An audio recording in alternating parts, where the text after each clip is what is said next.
The movie opens with a harrowing scene. A powerful corporation is tearing through the lush, vibrant rainforests of the Amazon. Trees crash down, habitats are destroyed, and indigenous tribes are being driven from their ancestral homes. That evening, they attend a campus meeting focused on saving the Amazon and halting the environmental damage. Alejandro passionately explains how a major oil company is bulldozing the forest, putting entire native communities at risk. Moved by the urgency, Justine asks, "So what? We have to starve in the jungle just to save their homes?" Alejandro takes offense. Her question comes off as privileged and tone-deaf. He snaps and tells her to leave the meeting. The next day at school, Justine apologizes. Alejandro softens a bit and explains that standing up for people who can't defend themselves is their responsibility, and these tribes have every right to remain on their land. Soon, a detailed protest plan comes together. The students know the corporation uses private armed security, and the rainforest has no cell phone reception. So they plan to arrive early and set up a satellite uplink, broadcasting their protest live to social media. The goal? Go viral and put international pressure on the company to stop. Their activist friends rally behind the plan. Justine agrees to go, but lies to her father, claiming it's just a routine college trip. At the airport, they meet the young organizer who's coordinating everything and personally footing the bill.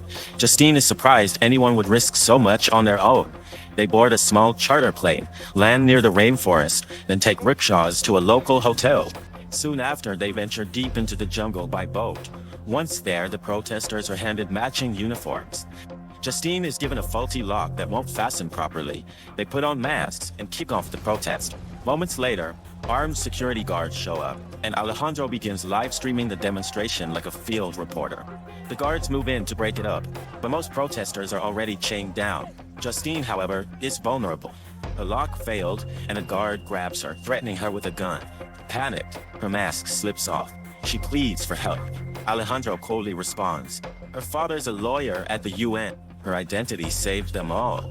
Shortly after, the police show up and arrest the group, but the protest leader bribes the authorities, and they're released. They board another small plane to continue their journey. Everyone's thrilled.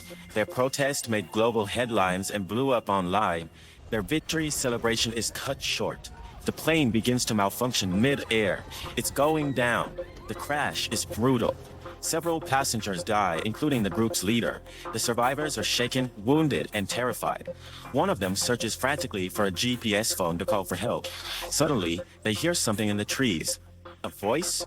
Maybe a rescuer? Alejandro's ex-girlfriend walks toward it, and an arrow slices through her throat. Alejandro rushes to help, but another arrow hits her square in the forehead. She dies instantly. Wild, uncontacted indigenous warriors emerge from the jungle. They knock the rest of the group unconscious. The group is loaded onto boats and taken to a remote tribal village. There, they're painted with red pigment, touched in strange, unsettling ways, and locked in a cage. They begin to realize how dire things are. The village is filled with hanging bodies. No one is coming to rescue them. The jungle has swallowed them whole. Soon a tribal matriarch appears, her body painted yellow. She inspects the captives, speaking in a language none of them understand. The tribe is performing a ritual on him. They force him to drink something and lie down. The yellow-painted woman gouges out one of his eyes. The crowd cheers. She gouges the other. Then she tears out his tongue and eats it. The tribe's chief then severs his limbs. All while the man is still alive. Finally, they behead him, collect his blood, and drink it. It becomes clear they're cannibals. The women begin carving up the body and cooking it. The rest of the group watches in horror. The tribe had selected him because he was heavier. More meat. That night, the group breaks down. Arguments erupt. None of them expected this. Alejandro finally drops the act. They hadn't stopped a corporation at all. The protest was staged. Everything had gone according to his plan. Alejandro is a narcissist who just wanted viral fame, and he got it. Everyone is disgusted. Alejandro's mask of morality has fully cracked. Then comes the most horrifying revelation. Justine's presence was part of the plan from the beginning. Alejandro had specifically brought her along because her father is high up at the United Nations. She was their human shield. The next morning, tribal children wake the captives. Justine plays her flute for one of the little girls. Later, the tribal chief arrives and takes the women to the yellow-painted leader, who inspects them. She's checking who among them is a virgin. Justine is the only one. The others are returned to the cage. One of them sees a boat nearby. The others know they need to act fast, but a cannibal guard is keeping watch. They hatch a desperate plan. One of the group plays a ringtone from a phone and tosses it into the jungle. The sound lures the guard away to investigate. Justine's friend sees a chance and bolts. She sprints at full speed and hides inside a nearby boat. Meanwhile, Justine ends up locked in a cage once again. Her entire body is smeared with some sort of paint, but she has no memory of how it got there or what happened to her. Later, we see all the friends gathered together, sitting down to eat, but suddenly, one of them freezes. She spotted something on her plate. It's a piece of human skin.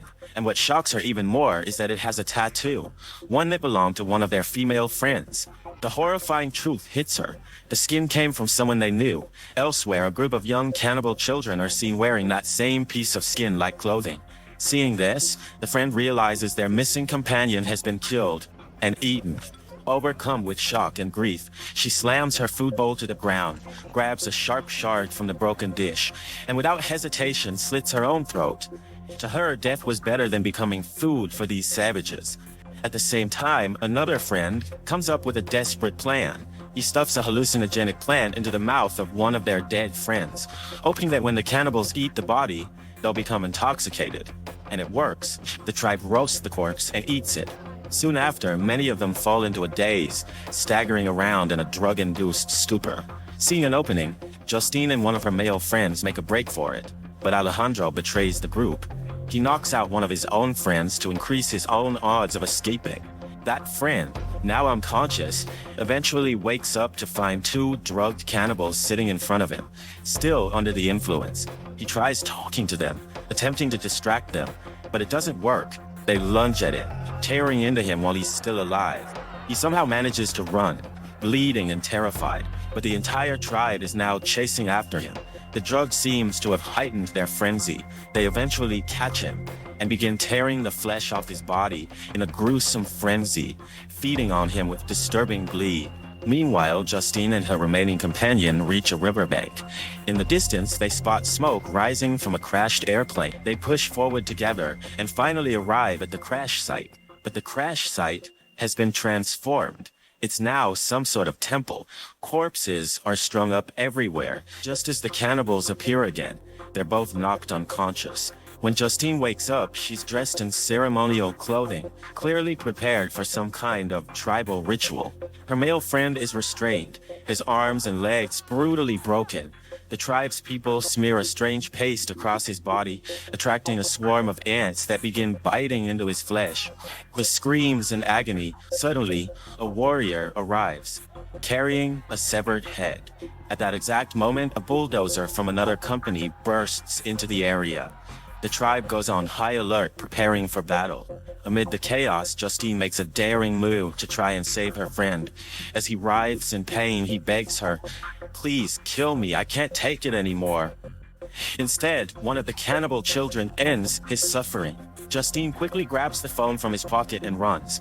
On her way out, she encounters Alejandro. He's desperate and pleads for her help, but Justine walks past him without saying a word, leaving him behind.